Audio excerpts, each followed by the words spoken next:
আসসালামু আলাইকুম ওরহমতুল্লাহ। সুপ্রিয় শিক্ষার্থীবৃন্দ, আশা করি তোমরা সবাই ভালো আছো। এই ভিডিওটা তৈরি করছি ষষ্ঠ থেকে নবম শ্রেণীর শিক্ষার্থীদের জন্য। তোমরা জানো যে 3 জুলাই থেকে তোমাদের ষান্মাসিক সামষ্টিক মূল্যায়ন কার্যক্রম শুরু হচ্ছে, যেটা 3 আগস্ট পর্যন্ত চলবে। তো এই মূল্যায়ন কার্যক্রমের জন্য তোমাদের বেশ কিছু নির্দেশনা দেওয়া হয়েছে সরকার থেকে। তবে এর মধ্যে মানবন্টন নিয়ে কিন্তু কিছু বলা হয়নি। তো তোমাদের বলা হয়েছে 5 ঘন্টার একটা পরীক্ষা হবে, যেখানে লিখিত অংশ থাকবে, ব্যবহারিক অংশ থাকবে, মাঝখানে একটা বিরতি থাকবে। কিন্তু মানবন্টন নিয়ে একটা ধারণা দেওয়ার জন্য আমরা একটা স্কুল থেকে একটা মানবন্টন সংগ্রহ করেছি, যেটা আজকে তোমাদের সাথে শেয়ার করব। তো আশা করা যাচ্ছে তোমাদের মানবন্টনটা এরকমই থাকবে, কারণ বোর্ড থেকে এখনও কোনো মানবন্টন আসেনি। যদি আসে আমি তোমাদের সাথে অবশ্যই শেয়ার করে দিব। তো শিক্ষার্থীরা, আজকে ভিডিওতে তোমরা দেখবে ষষ্ঠ থেকে নবম শ্রেণীর শিক্ষার্থীদের শিল্প ও সংস্কৃতি বইয়ের ষান্মাসিক সামষ্টিক মূল্যায়ন কার্যক্রমের একটা নমুনা মানবন্টন। ঠিক আছে? তো তোমরা যারা এখনও অন্যান্য বিষয়ের ভিডিওগুলো দেখোনি, তোমরা আমাদের চ্যানেলের প্লেলিস্ট অপশন থেকে ঘুরে আসতে পারো। সেখানে দেখবে তোমরা যে নবম শ্রেণীর শিক্ষার্থীদের জন্য, অষ্টম শ্রেণী, সপ্তম শ্রেণী, ষষ্ঠ শ্রেণী প্রতিটা ক্লাসের জন্য আলাদা আলাদা করে প্লেলিস্ট করা আছে। এই প্লেলিস্টগুলো থেকে তোমাদের যার যে বিষয়ের ভিডিও দরকার খুব সহজেই দেখে নিতে পারবে।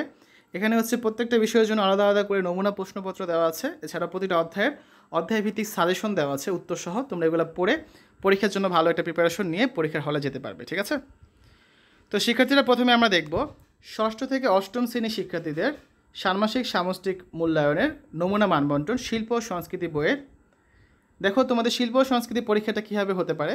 তো তোমাদের শিক্ষণকালীন মূল্যায়নের উপর থাকবে 60% মার্কস, আর বাকি 40% থাকবে তোমাদের সামষ্টিক মূল্যায়নের উপর।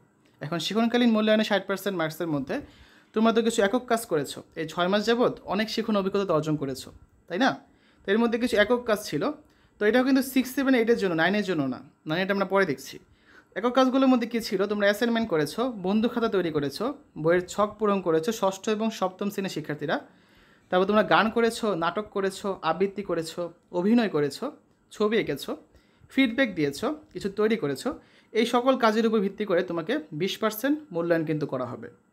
এইগুলো একক কাজ। তারপর তোমরা কিছু জোড়ায় কাজ করেছো, যেমন নির্দিষ্ট বিষয়ে জোড়ায় আলোচনা করে লেখা, কিছু উপস্থাপনা করেছো জোড়ায়, যার জন্য থাকছে আরও 20% মূল্যায়ন। এরপর আসো, তোমরা কিছু দলীয় কাজ করেছো, যেমন প্রজেক্ট তৈরি করেছো, পোস্টার তৈরি করেছো, উপস্থাপন করেছো, দলীয় নাচ পরিবেশন করেছো, গান করেছো, নাটক করেছো, ফিডব্যাক দিয়েছো, কিছু তৈরি করেছো। এই যে দলীয় কাজ, তার উপর থাকছে আরও 20% মূল্যায়ন। তাহলে 20, 20, 40, 40, 20, 60। এই 60% হচ্ছে তোমাদের শিখন মূল্যায়ন। এই 6 মাস তোমরা যে পড়াশোনা করলে, এই 6 মাস তোমরা কী শিখন অভিজ্ঞতা অর্জন করেছো বিভিন্ন একক কাজ, জোড়ায় কাজ এবং দলগত কাজের মাধ্যমে, তার উপর ভিত্তি করে তোমাদের কিন্তু এই 60% মূল্যায়ন কার্যক্রম সম্পন্ন হবে। ঠিক আছে? আসলে এবার আমরা দেখি সামষ্টিক মূল্যায়ন। শিখন মূল্যায়ন দেখলাম। সামষ্টিক মূল্যায়ন 40%। তোমাদের যে পরীক্ষাটা হবে 3 জুলাই থেকে, যেমন সপ্তম শ্রেণীর শিল্প সংস্কৃতি পরীক্ষা 6 জুলাই। তো এভাবে করে প্রতিটা ক্লাসে যখন শিল্প সংস্কৃতি পরীক্ষার রুটিন দেওয়া আছে, সেই রুটিন অনুযায়ী তোমাদের ওই দিন সামষ্টিক মূল্যায়নের 40% কাজ সম্পন্ন হবে। তোমরা জানো সরকার থেকে এবার বলা হয়েছে যে 5 ঘন্টার একটা পরীক্ষা হবে, যেখানে লিখিত অংশ থাকবে, ব্যবহারিক অংশ থাকবে, মাঝখানে একটা ব্রেক থাকতে পারে। সেভাবেই মানবন্টনটা তৈরি করা হয়েছে। খেয়াল করো, 1 ঘন্টা সময় দেওয়া হয়েছে অ্যাসাইনমেন্ট লেখার জন্য, যেখানে বরাদ্দ রয়েছে 10% মূল্যায়ন, আর বাকি 1 ঘন্টা দেওয়া হয়েছে সংক্ষিপ্ত প্রশ্নের জন্য, যেখানে বরাদ্দ রয়েছে 20% মূল্যায়ন। এই যে 2 ঘন্টা, এই 2 ঘন্টা হচ্ছে তোমাদের লিখিত পরীক্ষার সময়, যেখানে তোমাদের 20% মূল্যায়ন কিন্তু সম্পন্ন হচ্ছে। ঠিক আছে?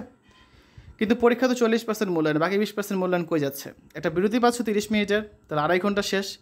বাকি 2.5 ঘন্টায় তোমাদের বাকি 20% মূল্যায়ন হবে, যেখানে একটা দলীয় কাজের জন্য তোমাদের 1 ঘন্টা সময় দেওয়া হচ্ছে, 10% মূল্যায়ন হবে এখানে। আর উপস্থাপনার জন্য দেওয়া হচ্ছে 1 ঘন্টা 30 মিনিট সময়, এখানে আরও 10% মূল্যায়ন হবে। এই যে 20% মূল্যায়ন, এই 20% হচ্ছে তোমাদের ব্যবহারিক মূল্যায়ন। ঠিক আছে? এই দলীয় কাজ এবং উপস্থাপনার জন্য তোমরা সময় পাচ্ছ 2.5 ঘন্টা। একটা ব্রেক ছিল 30 মিনিটে, গেল 3 ঘন্টা, আর লিখিত পরীক্ষায় 2 ঘন্টা। এই মোট 5 ঘন্টা যাবত তোমাদের সামষ্টিক মূল্যায়ন কার্যক্রম সম্পন্ন হবে। কোনো মতেই কিন্তু 5 ঘন্টার বেশি সময় নেওয়া যাবে না। এর ভিতরেই তোমাদের মূল্যায়ন কার্যক্রম শেষ করতে হবে। ওকে? তো শিক্ষার্থীরা, এতক্ষণ আমরা দেখলাম ষষ্ঠ থেকে অষ্টম শ্রেণীর শিক্ষার্থীদের ষান্মাসিক সামষ্টিক মূল্যায়নের একটা নমুনা মানবন্টন। নমুনা কেন বলছি? কারণ এটা বোর্ড থেকে দেওয়া হয়নি, এটা আমরা একটা বিদ্যালয় থেকে সংগ্রহ করেছি। বারবার বলছি, কারণ বোর্ড থেকে এবছর কোনো মানবন্টন এখনও প্রকাশ করা হয়নি। তো আশা করা যাচ্ছে মানবন্টনটা এরকমই থাকবে, তাই তোমাদের সাথে শেয়ার করা, যাতে তোমরা একটা ধারণা পেতে পারো। শিক্ষার্থীরা, এই পর্যায়ে আমরা দেখব নবম শ্রেণীর শিক্ষার্থীদের ষান্মাসিক মূল্যায়নের শিল্প ও সংস্কৃতি বইয়ের একটা নমুনা মানবন্টন। তোমাদের শিখন মূল্যায়ন 50%, আর সামষ্টিক মূল্যায়ন 50%। এটাই পার্থক্য। যেমন ষষ্ঠ থেকে অষ্টম শ্রেণীর শিখন মূল্যায়ন ছিল 60%-এর, আর সামষ্টিক মূল্যায়ন ছিল 40%-এর। তোমাদের ক্ষেত্রে এটা একটু ভিন্ন এখানে, এই জন্য আলাদা করে দিচ্ছি নবম শ্রেণীরটা। তোমরা তো এই 6 মাস অনেক কিছুই পড়েছো। তো এই 6 মাসে কী কী শিখন অভিজ্ঞতা অর্জন করলে তার উপর ভিত্তি করে তোমাদের শিখন মূল্যায়ন কার্যক্রম সম্পন্ন হবে। তো এখানে কিছু একক কাজ তোমরা করেছো এই 6 মাসে, যেমন অ্যাসাইনমেন্ট করেছো, বন্ধু খাতা তৈরি করেছো, বইয়ের ছক পূরণ করেছো, গান গেয়েছো, নাটক পরিবেশনা করেছো, আবৃত্তি করেছো, অভিনয় করেছো, ছবি এঁকেছো, ফিডব্যাক দিয়েছো, কিছু তৈরি করেছো। এই যে একক কাজগুলো করেছো তার উপর ভিত্তি করে তোমার 10% মূল্যায়ন কিন্তু সম্পন্ন হবে। তারপর দেখো তোমরা কিছু জোড়াই কাজ করেছিলে, নির্দিষ্ট বিষয়ে জোড়ায় আলোচনা করে লেখা, উপস্থাপন করা। এই জোড়াই কাজের উপর ভিত্তি করে বাকি 10% মূল্যায়ন করা হচ্ছে।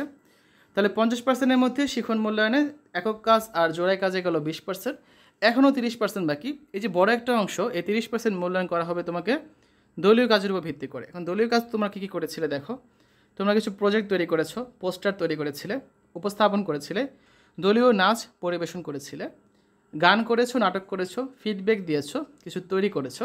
এই যে কাজগুলো, এর উপর কিন্তু একটা খুব বড় অংশ থাকছে, প্রায় 30% মূল্যায়ন থাকছে দলীয় কাজের উপর। তাহলে দলীয় কাজে 30%, জোড়াই কাজে 10%, 40, একক কাজে 10%, এই মোট 50% হচ্ছে তোমাদের শিখন মূল্যায়ন। ঠিক আছে, যা তোমরা এই 6 মাসে কিন্তু করে ফেলেছো।